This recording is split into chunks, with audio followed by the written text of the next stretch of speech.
Hello everybody, Jeremy Miner here for Democratize the Media. And now, I think we are about to enter a very exciting era in terms of how I'm able to deliver my content. Up until now, I thought you were only able to save content that was already on a sharing platform, like Facebook or YouTube. As it turns out, that's not the case. You can save videos from any website on the internet. So, without further ado, I wanted to do this for a long time. Here is a full episode of SpongeBob SquarePants titled Squid On Strike. And I think we can get a lot out of this because we are about to divulge into some serious class analysis. I know it sounds counterintuitive, but trust me. So, before I start, all copyrighted content is content that I do not own. This content is property of Viacom Studios and Nickelodeon. No copyright infringement is intended. All use of copyrighted content falls under the category of fair use. Let's get started.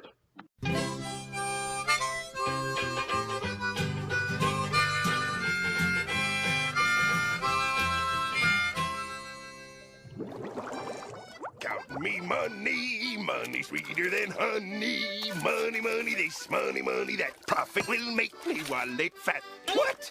Profit's down $3 from last month. I gotta start running a tighter ship around here.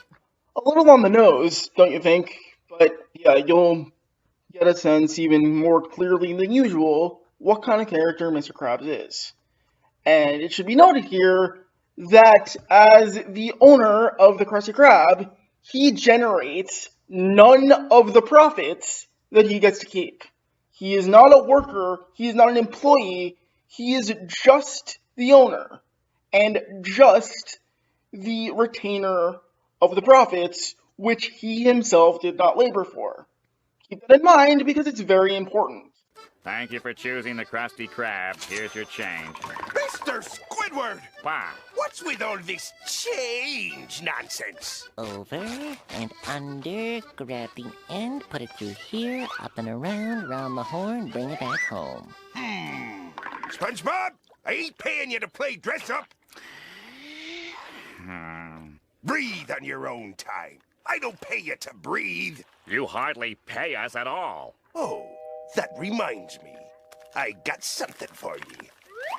So you get a good sense here that Mr. Krabs doesn't really care at all about the well-being of his workers, even though he should be humble because he generates none of the profits that they labor for.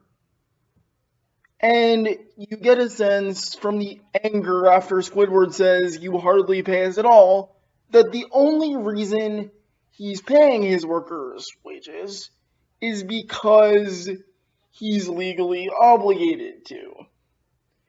It seems like he considers it a nuisance to pay the people to do his work for him.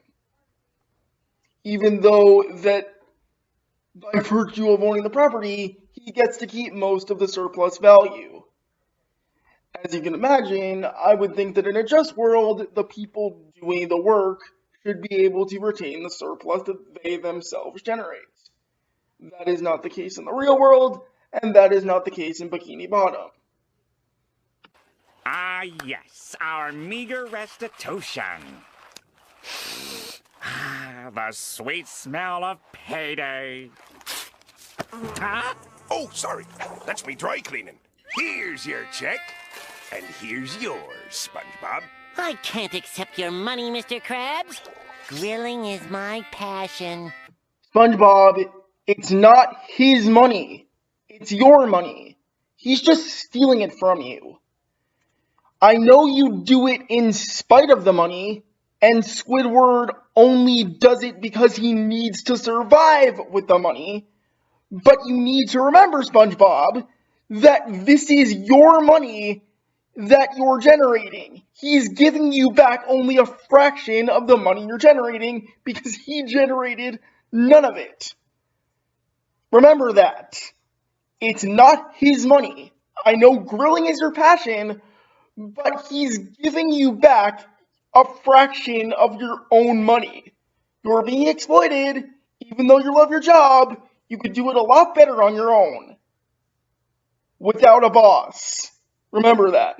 What is this? You're making me pay you to stand at the cash register? What is the meaning of this? Have you gone off the deep end? Yes, Squidward, he has, but as a result of being the owner in a capitalist construct, he's allowed to go off the deep end. He can do whatever he wants within his own company. If you find this barbaric, then you should be able to find capitalism barbaric. Now, as Nickelodeon makes the show for profit, I don't think they ever come to that exact conclusion, but we'll get there together. There's gonna be a few changes around here. Every time I catch you two goofing off, I'm gonna charge you for it. 18, 19, and 20. Here you go, Mr. K. I think this should cover all my nonsense. Oh, and here's an extra 50 cents for when I was tying my shoe. There goes SpongeBob, dutifully falling for the propaganda that it is noble to give the value of your labor over to someone who generated none of that value. He's literally handing over his money because he thinks he owes it to his boss. SpongeBob, what do you think you're doing? I'm just giving Mr. Krabs the money I owe him. Well, I am not paying that cheapskate Krabs 1 cent, and I suggest you do the same. Why? We've got to unite as workers and demand the respect we deserve from the boss. In fact, you and I should go on strike. As you'll see, decent idea, terrible execution. Squidward crucially misses that it's important to educate the workforce on tactics that can actually be effective in getting what you want.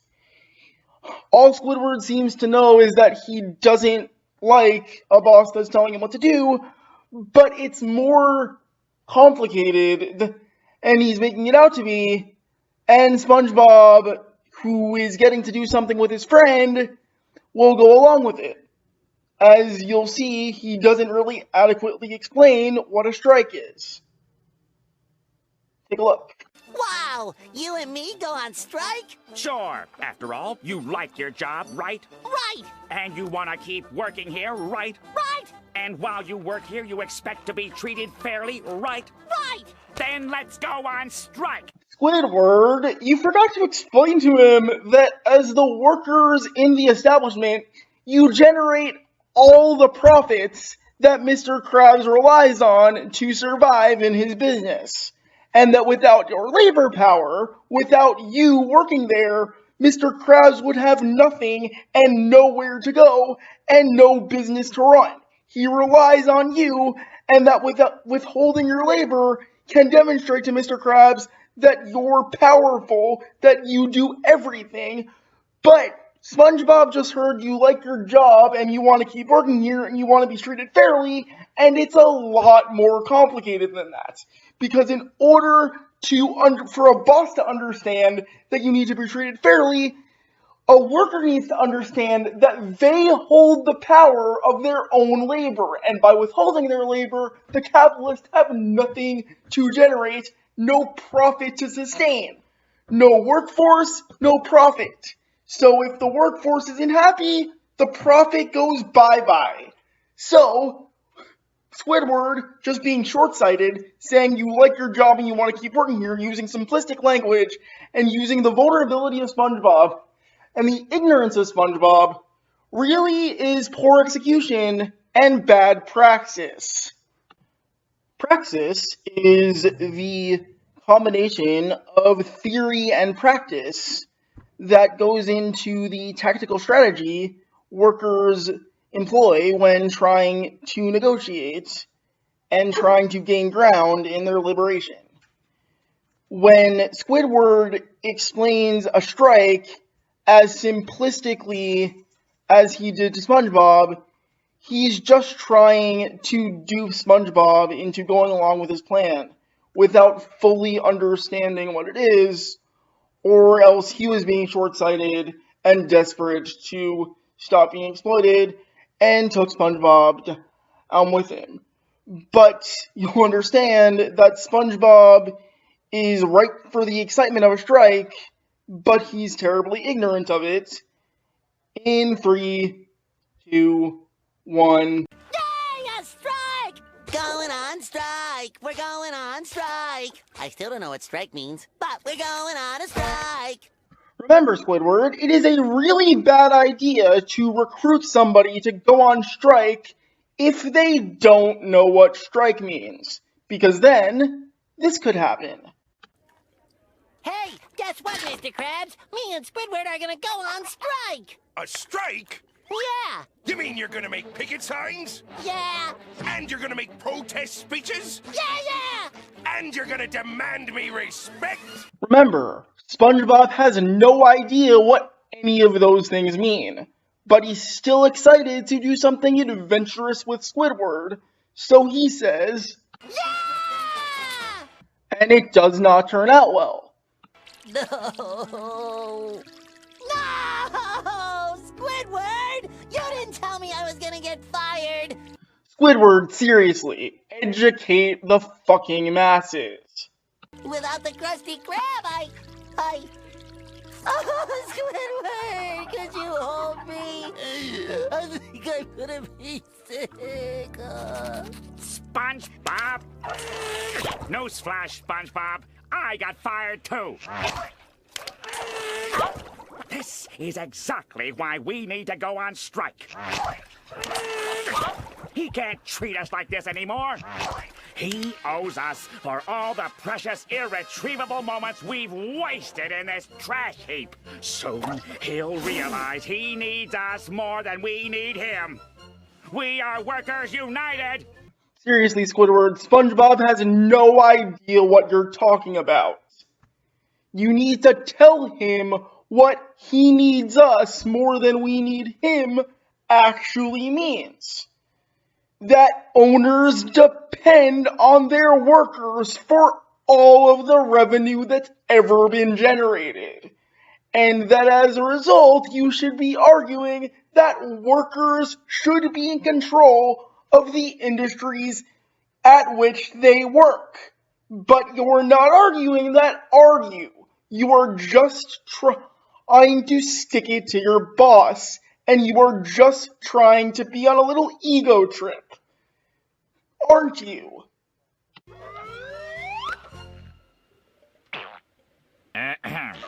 Sorry. Just do exactly as I say, SpongeBob, and in no time, you will have your job back and more. And more? You're not getting a sense of what your coworker wants, Squidward. And SpongeBob, you're just going along with it. I know you're naive. I know you like your job. I know you're desperate to get your job back. And I know, Squidward, you're desperate to have all the people power you can behind you, but you can't lie to the people you're striking with. All right, SpongeBob, now listen up. I'm going to have to teach you how to strike. Poorly. First, we must get rid of our uniforms. They are a symbol of our oppression. I want you to throw your hat on the ground like so. Now, stomp it into the dust. Your turn, SpongeBob. You're not remembering that everyone has different tactics, Squidward. You're not remembering that. You're just giving orders. I don't know what kind of revolutionary you think you are. That's the idea. Now throw it on the ground.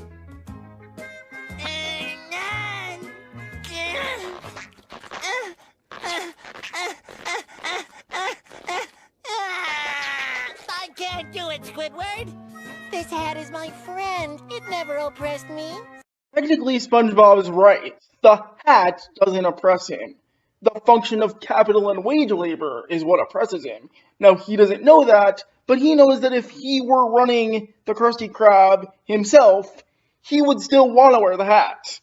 SpongeBob, you're pathetic. Look, I threw my hat on the ground. Aha! A confession! Next time, think before you litter. And remember, kids, cops exist to exploit the working class and rob them of whatever economic and social power they might have whenever possible. Remember that. Okay, pay attention, SpongeBob. Now we're gonna make picket signs. This is a very important part of striking. Like this, Squidward? Not a picket fence, you ding-dong. Picket sign. How's this? No.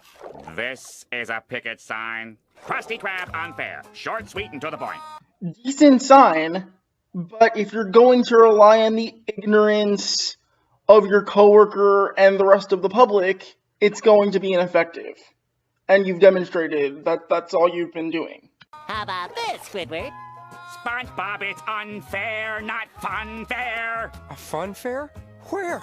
Oh, I could go for some fun. At the Krusty Krab! Hey, everybody.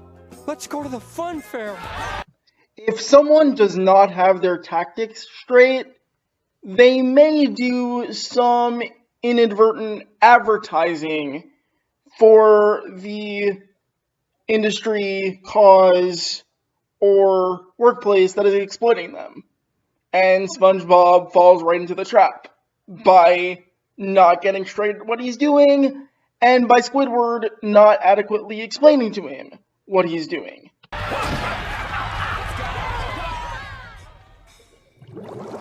Krusty Krab is unfair! Mr. Krabs is in there! Standing at the concession! Plotting his oppression! What the heck does that mean? I don't know. Squidward told me to yell it at people. Slogans are useless if you don't have a concrete objective that you're fighting for. If you don't have a goal that you're seeking. If you're just protesting for the sake of protesting, it's not going to work. And you'll see that in 3, 2, 1. Then you must be SpongeBob SquarePants! Yes? Dude, you are like a fry cook legend! Will you sign my spatula? Anything for an aspiring fry cook. So, did you come down to help out the cause? No, I came to take your job. Hey, thanks, dude! Attention, SpongeBob! You are a terrible striker! You just let your replacement cross our picket line without so much as a single threat. Squidward's actually right to criticize here. That was pretty short-sighted of SpongeBob. He was just trying to do what Squidward said. And he was just trying to help out who he thought was just a fan of his. I'm sorry, Squidward. How about I try the signs again? Forget the signs! In SpongeBob's case, the idea that he loves the Krusty Krab might actually not be so bad in terms of his tactics.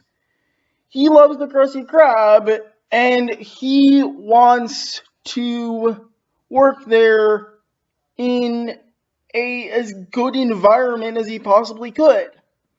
If SpongeBob were to know that it was possible for a worker to be the owner of any given establishment, maybe that option would sound attractive to him. And he'd be able to shape the Krusty Krab in his image as an owner and a worker simultaneously under socialism. I got something for you to do. Go stand over there. Like this, Squidward? Almost. A little more to the right. And perfect.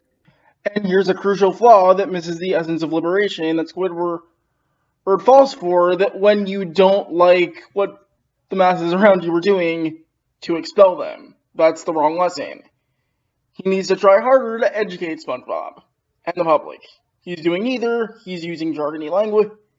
He's not being clear about his objectives. He just wants to be mad. And leave SpongeBob's involvement as meager as possible because he thinks he knows so much better. Even though he doesn't really care about his job and he just likes being passionate and angry in this sense. Attention, people of Bikini Bottom!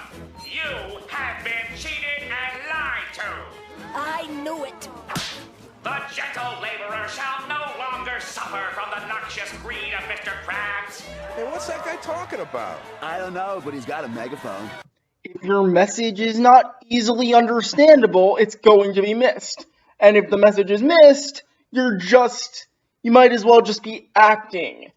You're not actually connecting with people. You're not actually driving home a point. You're not actually arguing for anything unless you can deliver it in such a way that makes it easy to understand for most people. And as you can see, neither SpongeBob nor the crowd has any idea what Squidward is actually saying. And that's a huge problem. We will dismantle oppression board by board. We'll saw the foundation of big business in half, even if it takes an eternity. Gee, I don't know what Squidward's talking about, but he sure sounds convincing. And that, ladies and bees and gentlemen, is the essence of something being style over substance, and politics over results. With your support, we will send the hammer of the people's will crashing through the windows of Mr. Krabs' House of Servitude. Wow! All this supporting is making me hungry! Hey, everybody, let's go get a Krabby Patty. And that is why boycotting is a futile exercise sometimes. Krabby Patties are available, they're right there to just tell the public to stop buying them doesn't really get at the root of the problem. The root of the problem is not the Krusty Krab itself, but the structure of how it's managed. So, it might be in bad taste for people who think they're supporting the cause to immediately go get a Krabby Patty, but simply not getting a Krabby Patty is not really the solution to the problem. And Squidward is about to make a decent point here because he knows that the public is easily susceptible to supply and demand and to the profit-driven motive and to advertising and anything that is in nearby proximity to entice the masses. He knows they easily fall for that, and he didn't really get through to anybody. He just sounded convincing, as SpongeBob said. Nobody gives a care about the fate of labor as long as they can get their instant gratification. It's hard to get people to care about how stuff is made if the stuff already exists for the public to take. That was a great speech, Squidward. You practically had them eating out of your hands. But they didn't, did they, Mr. Squidward? Because they were too busy eating out of mine. A speech is useless if it doesn't actually include plans of action or ways to achieve any goals. If it just sounds nice, it's not going to do anything, Squidward. I wish you two had gone on strike earlier. Thanks for attracting all these paying customers with all your signage and your sloganeering. All right, Mr. Krabs. You've gone too far this time. You can pick on me, but Squidward is a great leader. If you're looking for the guidance of one person to stop abusive practices and save you, you're kind of missing the point of self-determination and liberation. We are Workers United! You have no idea what either of you are doing, SpongeBob. We're tired of your smelly greed, and we're gonna saw your tables, and we're gonna smash stuff with the people's hammer, and we're gonna... Squidward, what was that other part? Dismantle your oppressive establishment? Ah, that too! Repeating Squidward's rhetoric is useless if you don't know what you're talking about, SpongeBob. And me and Squidward are gonna stay on strike until we get what we deserve, even if it takes forever! At this point, you'll see that Squidward doesn't really have the goal of trying to liberate himself, and the hard work that takes to take control over what you've been exploited. Socialism is hard. Liberation is hard. Emancipation is hard. Freeing yourself from oppression and abuse is hard. What you'll see here is that Squidward only cares for his own comfort. What you see here is that Squidward only cares about what he can do to be as peaceful as possible. And he determines that being on strike with SpongeBob is more torturous than working at the Krusty Krab, as he'll realize in the next few seconds. Forever! Forever! Forever! Forever! On strike with SpongeBob forever? Hey, Squidward, I bet old man Krabs is gonna break any day. Squidward, Squidward, Squidward, Squidward, Squidward, Squidward. Ah!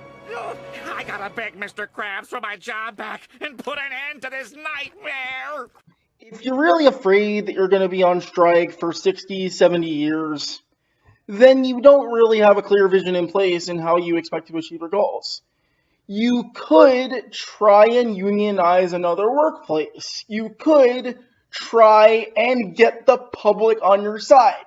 If you're just two people picketing in front of a small business restaurant, then you're not really in the direction of any end goal. I know SpongeBob is not a good striker, but you didn't take the time to educate him, Squidward. Who do you have to blame but yourself? I know Mr. Krabs is to blame about exploiting you, but you're really not doing a good job of liberating yourself. And if you're afraid of being on strike with SpongeBob forever and about to beg for your job back, you're not really a good revolutionary, are you?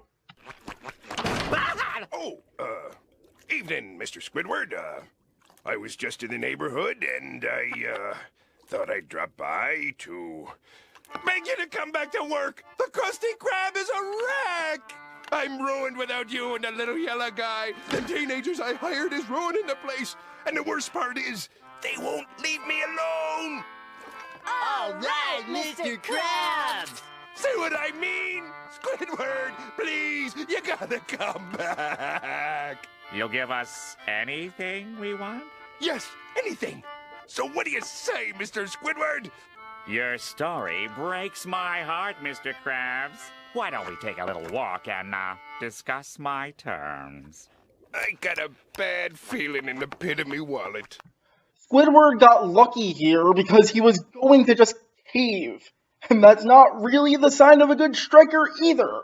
SpongeBob might have been uneducated, but you were short-sighted and selfish. So, the fact that your boss's business is tanking really was lucky for you because you're still going to submit to the fundamental order of the relation to the means of production that you had previously. The power that you have in your labor was not exercised. It was given back to you, but you didn't really fight for it, did you? You just got lucky. And SpongeBob is about to do something that the writers of the episode will be portraying as nonsensical, but what it really is desperate and poorly thought out in praxis. But the idea of the direct action that SpongeBob is about to take is not bad in spirit, and if he just had a little bit more guidance and education, he could have done it right. Let's see what he actually does and what he could have done better.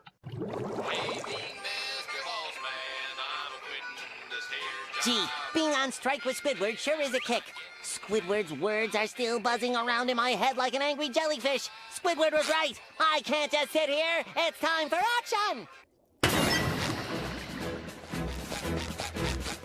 I will restore the working man to his rightful glory.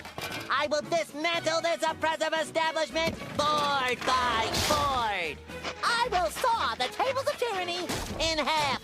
Gnaw at the ankles of big business. Squidward will be so proud. Since SpongeBob was such a loyal worker, I have no idea where he got it in him to dismantle the establishment board by board. But this is fundamentally lacking in something called escalation of tactics.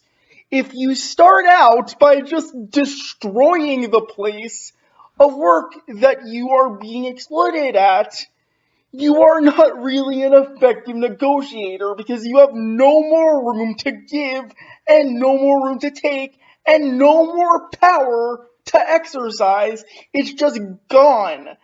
And in order to actually have a good vision and a good application of strategy, what SpongeBob and Squidward should have agreed on is seizing the restaurant, locking themselves in there, and gathering work and customer bases on their own terms. As I explained, the stuff already exists.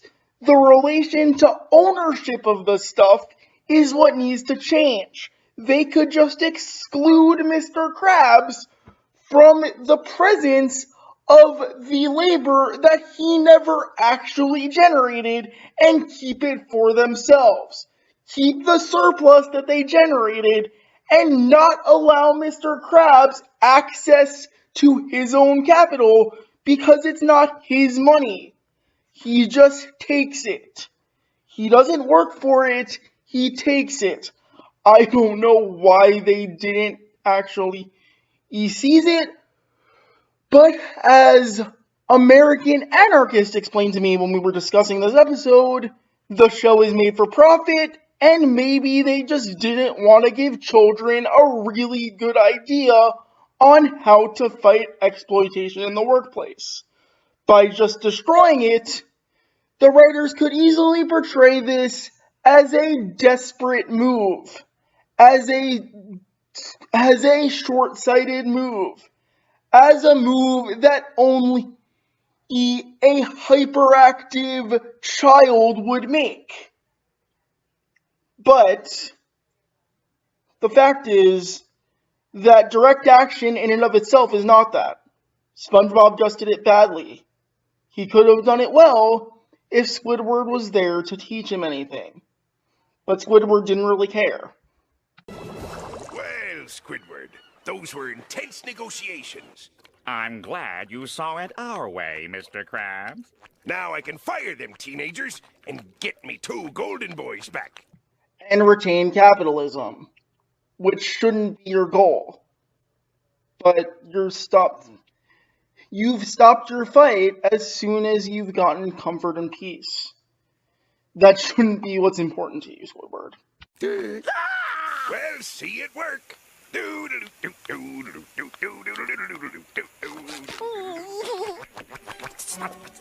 SpongeBob, what have you done? I did exactly as you said, Squidward. I dismantled the establishment. Now we'll get our jobs back for sure. There are times when direct action is necessary, and when property damage might actually be a good thing. But in this case, to just do nothing, or to just stand in picket lines and not actually affect the place of work or the relation to the means of production, not actually try to seize anything, it just looks like an act of vandalism. And in a legal society which protects the rights of property over the rights of people, they're not actually going to get what they want, even though there's no legal channel for Socialist to seize the means of production and getting what they want. SpongeBob didn't attempt to seize the means of production. He doesn't know what that means. He doesn't know that it means taking control of the industry in which you work and taking over ownership of it. And keeping it from the boss who is stealing the profits that you generate on his behalf, even though that he does not generate any of them. He doesn't know what it means to take that kind of control. He took dismantle the establishment literally, so he dismantled the establishment. They might have ultimately had to do that, but it was terrible strategy in the short run. They needed to keep up the pressure first. Maybe they wouldn't need to do that at all. But this is where the phrase, by any means necessary, comes in. It doesn't necessarily mean that the most desperate and aggressive tactics are always the best ones. What by any means necessary means is that whatever will help achieve a goal, no matter how aggressive it is, if it helps further the goal, then it is the appropriate action to take. If it does not help further the goal, then it is not the most appropriate action to take. This was an aggressive action, but it could not, in any sense, at this point in the strike this early, or maybe at all, be considered necessary. So this was poorly done. But SpongeBob had no education, no class analysis, no background, and no actual reason for striking. He just did it to go along. He wanted to make Squidward proud. And Squidward just wanted to be comfortable. He didn't really care about fully liberating himself. So that's why he was terrified at what SpongeBob did. And I would be terrified too if I were in Squidward's position. But he really should have taken the time to educate SpongeBob. He really should have taken the time to listen to SpongeBob's concerns. He really should have taken the time to actually plot out a vision in order to get control, not just to stick it to his boss.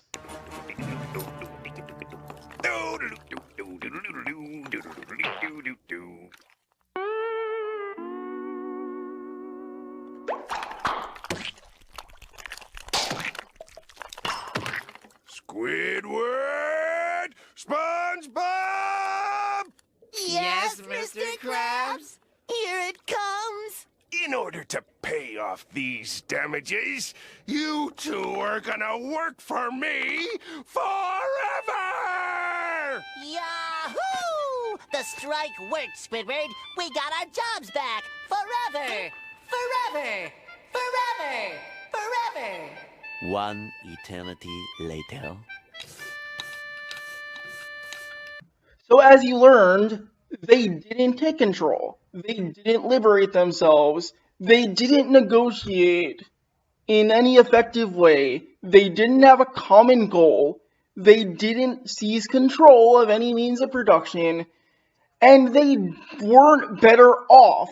The strike didn't work. SpongeBob doesn't understand that simply getting your job back after a strike shouldn't be the goal. They didn't become liberated workers. They didn't become comfortable workers. They became indentured servants. So, Squidward really needs to learn in this case to actually explain first what a strike is, what the goal of it should be, what it means to be exploited in a capitalist construct. But he did none of that. And SpongeBob just wanted to be the most shocking and adventurous and fun and exciting, and Squidward just wanted to be the most comfortable. And Mr. Krabs felt none of the pressure, just felt the anger of losing his property and the annoyance of SpongeBob and Squidward's replacement. What really needs to be taken away from this episode is that there are useful lessons of class analysis in fictional works of media.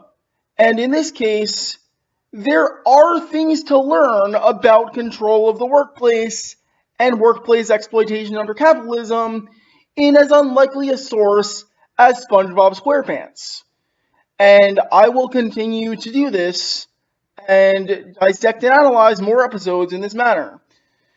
We have the media as a way of educating ourselves. We can take control of it. We can take control of the narrative. We can take control of the industry. We can take control of the workplace. And we can encourage others to do the same. And we can analyze these works in an effective and useful way towards our own liberation. Television is not just diversion, even though it might be intended that way. We are consumers of media content, and we have more power than we think. We have lessons to learn. We have liberation to fight for. We have media to democratize. I'm Jeremy Einbinder. Thanks for watching.